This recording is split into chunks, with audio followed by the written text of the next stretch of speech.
ये मुस्लिम लीग का एजेंडा है जो भारत को तोड़ने के लिए, बांटने के लिए कांग्रेस ने अपने घोषणा पत्र में रखा है। कांग्रेस को तुरंत इससे माफी मांगनी चाहिए।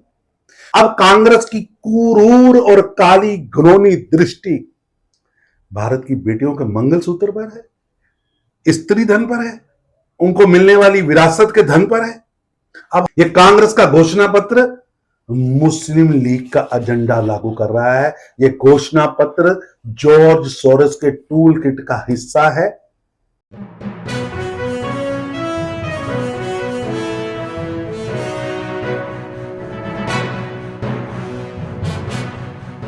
नमस्कार, आप सभी का स्वागत है। जैसे जैसे चुनाव आगे जाता जा रहा है, कांग्रेस में अगर कहें तो उनके ही भस्मासुर आते जा रहे हैं। कई बयान सामने आए, लेकिन एक बयान जो आया है सैम पित्रोदा की तरफ से, जो उनके ओवरसीज का काम देखते हैं, उनकी ओवरसीज हेड हैं, वो बहुत चौंकाने वाला है। विरासत एक्ट लगाने की बात कर रहे हैं, जैसे कि अमेरिका में होता है। सैम पित्रोदा फिर से एक बार जब एक ऐसे चीज को लाने के लिए भारत में कोशिश कर रहे हैं, जो कि अमेरिका। पित्रोदा के बयान को हल्के में नहीं लेना चाहिए। वो कांग्रेस के मुख्य नीति निर्धारित करने वाले और राहुल गांधी जी के पिता राजीव गांधी जी के समय से नीति निर्धारित करते आ रहे हैं। ये वही हैं जिन्होंने शाहबानो केस में कांग्रेस का स्टैंड बदलवाया जी।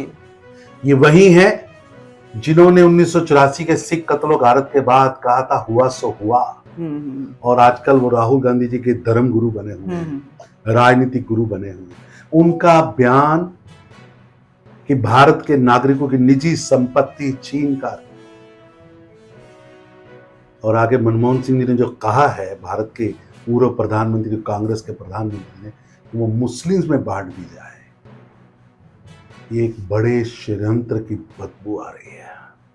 ये कांग्रेस का घोषणा पत्र मुस्लिम लीग का एजेंडा लागू कर रहा है। ये घोषणा पत्र जॉर्ज सोरोस के टूल किट का हिस्सा है। और दुर्भाग्य है कि जिस तरह से घोषणा पत्र में कहा गया है, उसी घोषणा पत्र को सरलीकरण करते हुए जैसे सैम पित्रोदा ने बताया है, निश्चित रूप से ये मुस्लिम लीग का एजेंडा है जो भारत को तोड़ने के लिए, बांटने के लिए कांग्रेस ने अपने घोषणा पत्र में रखा है। कांग्रेस को तुरंत इससे माफी मांगनी चाहिए। और लगातार की आप घटनाएं देखिए, टुकड़े टुकड़े गैंग के सरगना जो कहते हैं भारत तेरे टुकड़े होंगे इंशाल्लाह इंशाल्लाह, अफजल गुरु हम शर्मिंदा हैं तेरे कातिल जिंदा हैं, वो कांग्रेस के टिकट पर इलेक्शन लड़ रहे हैं और आम आदमी पार्टी उनकी सपोर्ट कर रही है। वायनाड में जुलूस निकलता है तो राहुल गांधी ऑफिशियल ऑर्डर जारी करते हैं कि तिरंगा, कांग्रेस वाले तिरंगा मुस्लिम लीग के कार्यालय में जाकर सरेंडर कर दो। मंदिरों पर टैक्स लगाया जाता है, सनातन को बदनाम किया जाता है। अब कांग्रेस की क्रूर और काली घिनौनी दृष्टि भारत की बेटियों के मंगलसूत्र पर है, स्त्री धन पर है, उनको मिलने वाली विरासत के धन पर है। अब मुस्लिम्स को मंगलसूत्र की जब आप जिक्र कर रहे हैं, तो प्रियंका गांधी का एक बयान आया है एक सभा के दौरान कि ये मजाक की बातें कर रहे हैं, आपको बरगला रहे हैं, मंगलसूत्र तो कांग्रेस देती रही है। सफाई देने की कोशिश की है कि जब लड़की हूं लड़ सकती हूं के नारे से आए थे, अब पॉलिटिकल टूरिज्म करने के बाद फिर 3 साल बाद आ गए हैं। मैं उनसे पूछना चाहता हूं, प्रियंका जी, बयान आया कांग्रेस पार्टी का कि बांटला कांड में आतंकवादी मरा और श्रीमती सोनिया गांधी जी सारी रात रोती रही।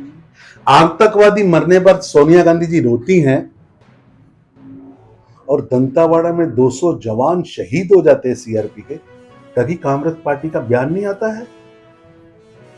अब यासीन मलिक के लिए रेड कारपेट बिछाते हैं जो भारत को और कश्मीरी पंडितों को मारने की बात करता है। आप संदेश खली में महिलाओं का उत्पीड़न, बलात्कार करने वालों के साथ खड़े मिलते हैं, जय श्री राम का नारा लगाने वालों के साथ खड़े होते हैं, भारत को गाली देने वाले, भारत माता को गाली देने वाले लोगों के साथ आप खड़े होते हैं, और आप बयान जारी कर रहे हैं। ये पॉलिटिकल टूरिज्म वाले नेता हैं। ये चुनाव के समय जैसे पक्षी आते ना एक खास मौसम में, ये चुनाव के समय के पक्षी। अच्छा, आप पॉलिटिकल टूरिज्म की बात कर रहे हैं, तो अमेठी रायबरेली को लेकर के बड़ा कंफ्यूजन बना हुआ है। आपस में ही त्रिकोणात्मक लड़ाई जो है वो देखने को मिल रही है कि कौन कहां से लड़ेगा। रायबरेली से प्रियंका गांधी लड़ेंगी, कि अमेठी से राहुल गांधी लड़ेंगे, कि दोनों जगहों से रॉबर्ट वाड्रा कौन लड़ेंगे? कहां से लड़े ये कांग्रेस पार्टी का आंतरिक मसला है, लेकिन मैं एक ही बात कहना चाहता हूं, मंगलसूत्र छीनने की साजिश बनाने वाले, भारतीयों की संपत्ति छीनकर मुसलमानों को देने की घोषणा करने वाले लोग कहीं से भी लड़े, देश की जनता उन्हें करारा जवाब देने वाली है। और रही बात अमेठी और रायबरेली से कौन लड़े कौन ना लड़े, कांग्रेस में तो वही चले जो गांधी नेहरू लिख के चले।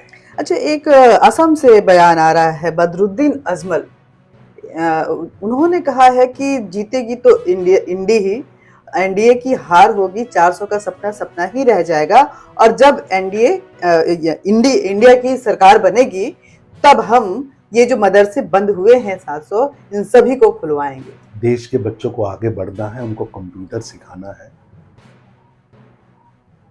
और जो ये मुंगेरी लाल का सपना देश के 18 नेता देख रहे हैं, ममता जी प्रधानमंत्री बनना चाहती हैं, तेजस्वी जी प्रधानमंत्री बनना चाहते हैं, अखिलेश यादव प्रधानमंत्री बनना चाहते हैं, केसीआर प्रधानमंत्री बनना चाहते हैं, डीएमके प्रधानमंत्री बनाना चाहती है, भगवंत मान प्रधानमंत्री बनना चाहते हैं, संजय सिंह प्रधानमंत्री बनना चाहते हैं, राहुल गांधी प्रधानमंत्री बनना चाहते हैं, प्रियंका वडेरा प्रधानमंत्री, ये 18 लोग मुंगेरी लाल का हसीन सपना देखते हैं। उसमें अवैसी साहब हैं और अजमल साहब भी हैं, और ये सपना देखने वाले सपने में देश के अंदर एक लंगड़ी सरकार देख रहे हैं। ये चाहते देश के अंदर एक टूटा फूटा